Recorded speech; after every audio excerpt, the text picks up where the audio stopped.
শেখার কিন্তু কোনো বয়স নেই, আর জানার কোনো শেষ নেই। আমরা সবাই সবার জায়গা থেকে খুব ভালো রাঁধুনি, আর আমাদের প্রত্যেকজনের রান্না যেমন আলাদা, তার স্বাদ গন্ধ সেটাও আলাদা।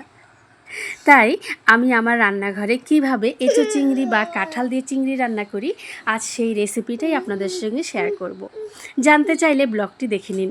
আমার সঙ্গে আপনার রান্না মিলে গেলে অবশ্যই কমেন্টে জানিয়ে দেবেন। নমস্কার, আমি Shimu Saha Basak, welcome my new blog. আমি প্রথমে কাঁঠালটাকে এইভাবে কেটে নিয়েছি। কাঁঠাল কাটলে আঠা ভরে হাতে, তাই প্রথমে হাতে তেল লাগিয়ে সুন্দর করে কেটে নিয়েছি। তবে প্রথমবার আমি এইভাবে কেটে নিলাম। মিস্টার বসাক বলছিল ছোট ছোট করে কেটে নিলে দেখতে ভালো লাগে, রান্নাটাও নাকি ভালো হয়। সত্যি কি তাই? তবে প্রথমবার কেটেছি তো আমার কাছে এভাবে কাটতে খুব সহজ মনে হলো।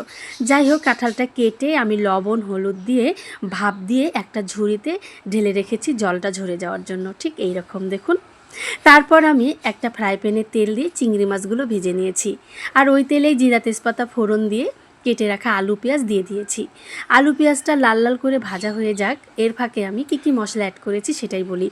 আমি এখানে অ্যাড করেছি আদা বাটা, রসুন বাটা, ধনে গুঁড়ো, জিরের গুঁড়ো, লঙ্কা গুঁড়ো, হলুদ গুঁড়ো, লবণ পরিমাণ মতো বা স্বাদ অনুযায়ী। তারপর আলু পেঁয়াজ ভাজা হয়ে গেছে, আমি গুলিয়ে রাখা মশলাটা এখানে ঢেলে দিলাম। মশলাটা ঢেলে দিলাম এবং বাটি ধুয়ে একটু জল দিয়ে দিলাম। মশলাটা ভালো করে কষানো হয়ে যাওয়ার পর ঠিক দেখুন তেলটা ছড়িয়ে গেছে, কেমন তেলটা বের হয়ে আসছে। ঠিক এই সময় ভাপ দিয়ে রাখা কাঁঠালগুলো আমি মশলার মধ্যে দিয়ে দেব। তারপর কাঁঠাল দিয়ে মশলাটা আরও ভালো করে কষিয়ে নেব। আমি আগেই বলেছি এক একজনের রান্না এক এক রকম, আর স্বাদটাও তার ভিন্নতা হয়। কাঁঠাল চিংড়ি বা এঁচো চিংড়ি আপনারা নানানভাবে রান্না করতে পারেন। এই যেমন ধরেন আমি আগে আলু ভেজে নিয়েছি, আপনারা চাইলে কাঁঠাল সহ ভেজে নিতে পারেন। এক এক রকম স্বাদ হয় এক একভাবে রান্না করলে।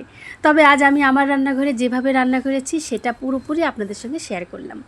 কাঁঠালটা ভালো করে কষানো হয়ে যাওয়ার পর আমি পরিমাণ মতো ঝোল দিয়ে দিয়েছি। তারপর আমার ফোনের ক্যামেরার কারণে কাঁঠালের কালারটা হয়তো একটু 19-20 হতে পারে, তবে দেখতে কিন্তু খুব সুন্দর হয়েছে। আমি দিয়ে দিলাম 4-5টা কাঁচা লঙ্কা, যেহেতু আমি সব কিছুতেই কাঁচা লঙ্কা ব্যবহার করি।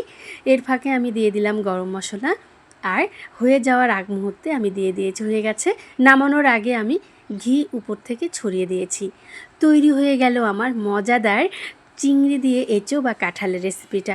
কেমন লাগলো জানাবেন, ভালো লাগলে লাইক করবেন, কমেন্ট করবেন। টাটা।